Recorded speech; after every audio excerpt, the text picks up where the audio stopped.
Hey guys, welcome back to another Dragonheir Silent Gods video. In today's video I'm going to be showing off one of the teams that I've been using in the Otherworld exploration for the Chaos Shadow bosses. Before I get into that, I just want to start by saying a huge thank you to the sponsor of this video, Dragonheir Silent Gods. So if you aren't already playing Dragonheir, hit the link in the description or the pinned comment and get involved today. It is free to download and free to play. Obviously there are perks to spending, but it is more than capable, or you are more than capable of playing the game free to play and enjoying it just the same. So do make sure you check that out. So the team I'm going to be showcasing today is I've currently got 13 different teams that I'm using each day. So what I'm going to do is I'm just going to work through them in order over the next couple of days, well, the next week or so, and show off the teams that I have been using.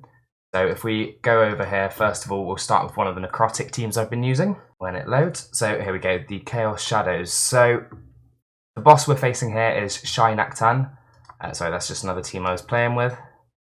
So if we have a look at this one here, so this is my Necrosis 1 team. So we're facing Shai Naktan. So Shai Naktan is one of the new Thunderbolt legendary heroes.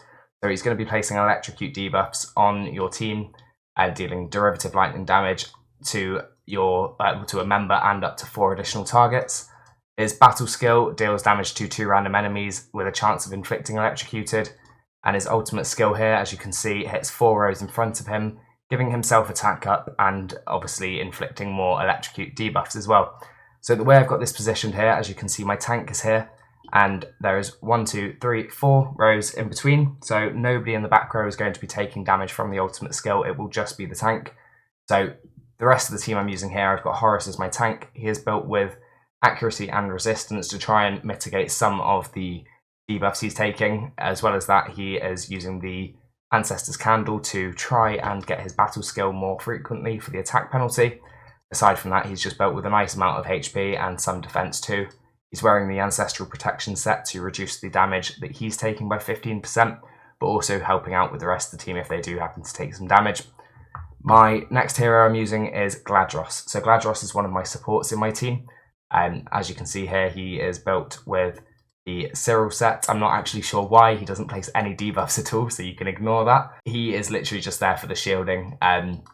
His ultimate skill does give debuff immunity as well, which will help to make sure we're not getting the electrocute debuffs as frequently.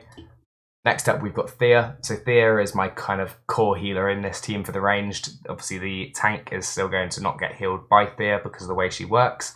She's built in the Mona Lisa's set, so every time she uses her ultimate skill, she heals the ally with the lowest HP by 15% of their health. As much as she doesn't actually gain benefit of the Gatekeeper staff, I don't have the Hourglass, so I am using this for the skill haste to make sure she's cycling through her skills as fast as possible. As you can see here, she's down to a 13.4 second recharge on her ultimate skill with a 10-second coverage, so there's very little downtime from her invisibility on her ultimate skill. Next up, we've got Adri, and Adri is really probably the most fundamental part of this team. So Adri brings a load of control by knocking back the ultimate energy of the target, bringing recharge speed penalty as well. And as well as that, she does hit multiple times on her ultimate skill, so she is my Witch's Remains champion as well.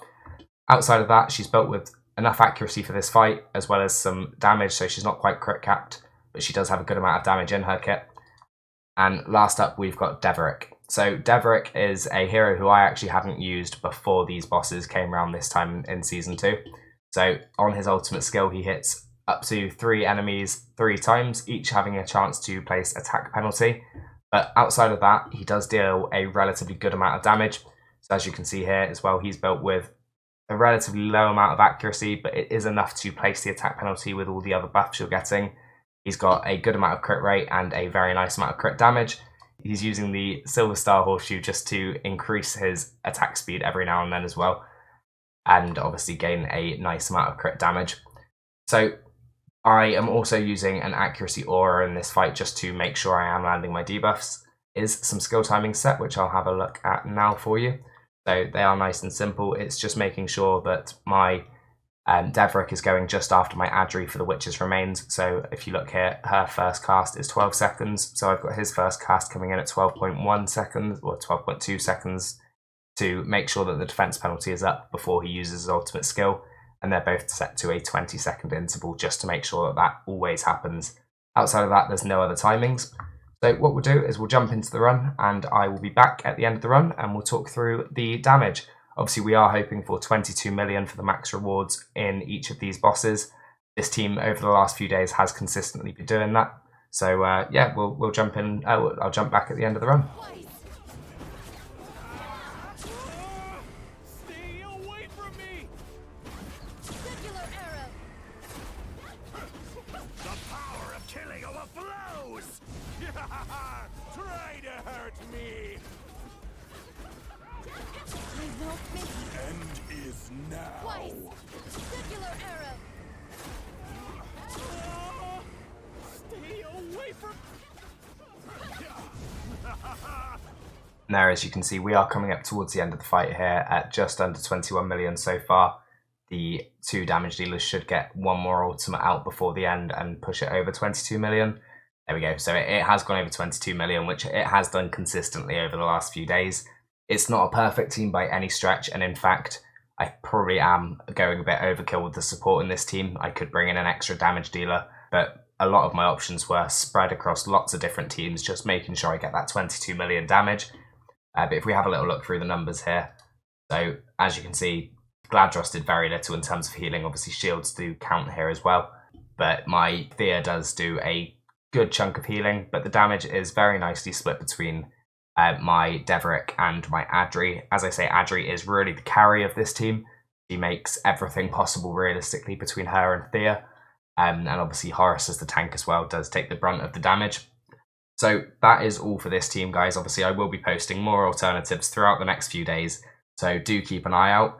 And as I mentioned at the start of the video, massive thank you to the sponsor of the video, Dragonheir Silent Gods. If you are enjoying the look of the game, if you're not already playing, do hit that link in the description and get involved today.